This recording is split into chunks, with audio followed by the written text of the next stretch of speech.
All right, Capricorn, thanks for tuning in to your January of 2015 horoscope. My name is Athen.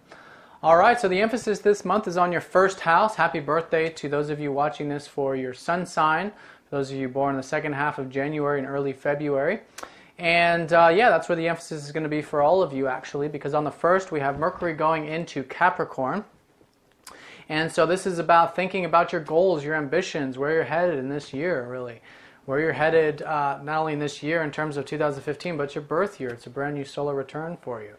So reflecting on your goals, your ambitions, also what you need to do to, you know, have what you want. This is about you now. Lots of focus here on this first house. Perhaps stepping into your courage, your confidence a little bit, embracing yourself, making sure you have that self-love. Because without that self-love, there can be no confidence, right? And once you have that, then you can move forward with your goals. So think about that, reflect on that. Mercury is going to go retrograde in your first house on the 21st onward. So that'll be a reflection in terms of that. But overall for the entire month, just think about it. Think about your goals, write them down, make them practical, and set some clear intentions. Now also on the first, we've got Mars opposite Jupiter. So this is balancing self and other. And this is the overall emphasis for the whole month, really. Make sure that with all of this emphasis on you, make sure you're balancing it with others in your life. That you're not too focused on your own ambitions, your own goals, that you're neglecting the ambitions and goals of others or just neglecting others in general. So balancing those two, especially on the 1st and the 19th. When we have oppositions there. But it's involving Jupiter, so it's really not that bad. There's been a lot of expansion in your guys' 7th house sector, lots of abundance with relationships, with partnerships, and perhaps new ones, existing ones getting better. Lots of this positive energy there. So it's just about bringing that together, seeing how it's very important for you to be yourself, to have your own goals, your own ambitions, in order to cultivate and have good relationships, and vice versa, for you to have good relationships in order for you to cultivate your own goals, because without one or the other, you can't have without the other, you can't have one. So very important stuff there. Now on the 3rd, we've got the Sun going over Pluto. This is the last of the fast-moving planets to go over Pluto from last month. This is about transformation and change. It's happening in your guys' 12th house. So last month in December, it's very much spiritual thing about transformation on a spiritual level, making sure you're getting enough rest, you know, that there's enough peace and presence and enjoyment into what you're doing in the everyday life.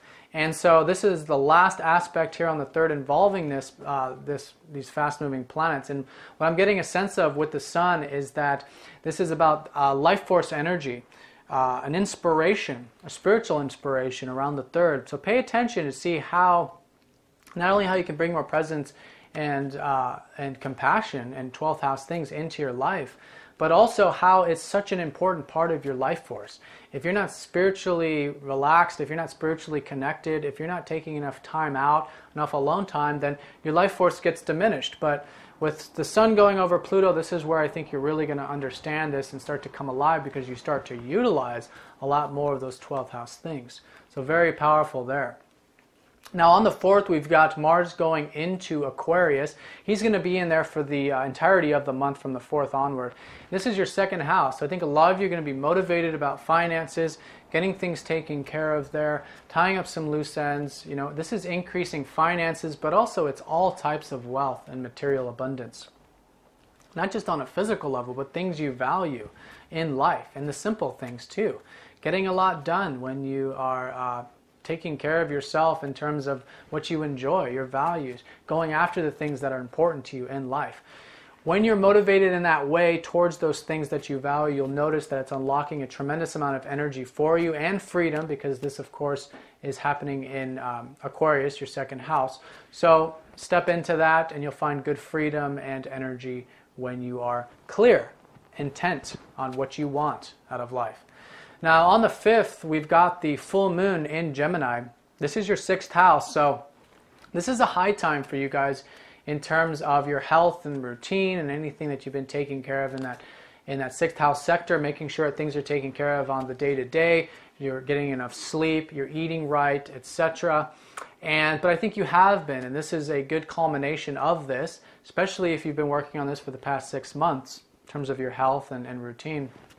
But overall, see the abundance around the 5th in terms of these things, and naturally you'll be able to enjoy your life more because things will be in order, you'll be in good health, etc. And that's going to be the illuminating energy for the first half of this month. Now on the 10th through the 16th, we have a very important aspect. Pluto is squaring up to the North Node. And this is the overall energy in terms of the backdrop for this month. And for this whole year, actually, because this North Node is going to be in your 9th house for the entirety of the year. And this first month here is like a shifting point where you're going to, I think, start to put some action in terms of this North Node direction that's going to cultivate and begin the whole year ahead for you. And this is involving your 9th house. That's where your North Node is. So this whole year, and this month in particular, you want to really focus on your life path, your direction, where you're headed, your spiritual connection to source, to your higher guides, to the higher realms, traveling abroad, expansiveness, philosophy. It's very important for us to have an expansive understanding of life and have a good philosophy as a foundation for our life. So all of these things continue moving in that direction. It's a learning house too, so bringing more wisdom, reading more philosophy, learning more about things. Astrology is 9th house also. So moving in that direction, the 9th house, opening yourself up both physically, spiritually, mentally, and emotionally in any way possible. Maybe do some traveling this year, it'd be really good for you. That's all facilitating your life path. So from the 10th to the 16th, do whatever you need to do to make some changes, some structural changes in order for you to enjoy life more in that direction. And like I said, it's going to be sort of like a launch pad for you for the rest of this year. Now on the 14th, we've got the sun going into Capricorn. So happy birthday. This is where you guys will start to have your solar birthdays. And so from the 14th onward, the emphasis is on you. And this is very much so because the sun is that illuminating life force energy, that creative energy, coming alive, a new beginning, the beginning of the Zodiac for you, the first house there. And yeah, goals, ambitions, all of these things I talked about before, this is where you can really feel into it, start to express yourself, really come alive, and understand more about who you are, what you're capable of, and what you want out of life. Very good stuff. Now on the 19th, we've got Venus opposite Jupiter. So again, an opposition involving that 1st and that 7th house. Just make sure that you are balancing those two again. But this will come much, much easier. This is enjoying yourself, feeling good, looking good. Venus in the 1st house is feeling and looking really good. So having that sense of vibrance there. And then, of course, bringing that into relationships. So putting yourself out there. Get involved with people. Make sure there's not too much of one emphasis or the other. Make sure there's not too much of an over-exuberance on relationships as well. Make sure everything is nice, even keel between what your goals are and also enjoying relationships. But I think it naturally will be with this kind of aspect. Now, also on the 19th, we've got Uranus conjuncting up to the South Node. This is going on through the 21st, so for these 3 days here. But again, an overall energy here is very important, especially for the second half of the month. That's involving letting go of some past old ideas in terms of your communication. You know, this is oftentimes with the South Node, it's that we've already mastered this. You're already a very good communicator. You're already very intelligent, very smart. You've already gone through the whole cycle here with the nodes.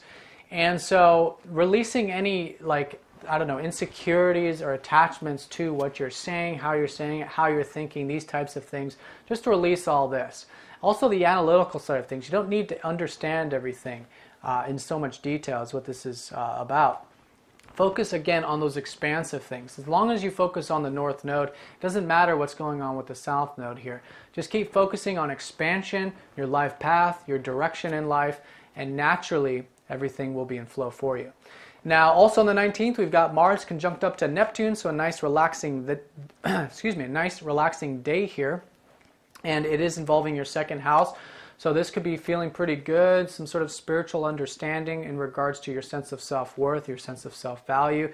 And again, it's having this motivation and drive towards achieving these things, but it's connecting to it on a very spiritual level, seeing the spiritual side to your resources. Neptune transiting your second house for you guys has been showing you the importance of having a spiritual connection to your values. If you don't have that spiritual connection, then there can be no value. You know, you have to see that everything, especially the physical side of life, is spiritual. And you have to have that spiritual connection to it. Without it, it can't come to you. So very important, especially involving Mars there on the 19th. Now on the 20th, we've got the new moon, excuse me, we've got the new moon taking place in that first house. So new beginnings with you, some new goals, some new inspirations that will likely come to you around the 20th. So reflect on those and then slowly start to build those as the month goes on and into February, because it's going to be a part of that lunar cycle for you. Build upon your goals, your ambitions, these new things, these new plans that you have.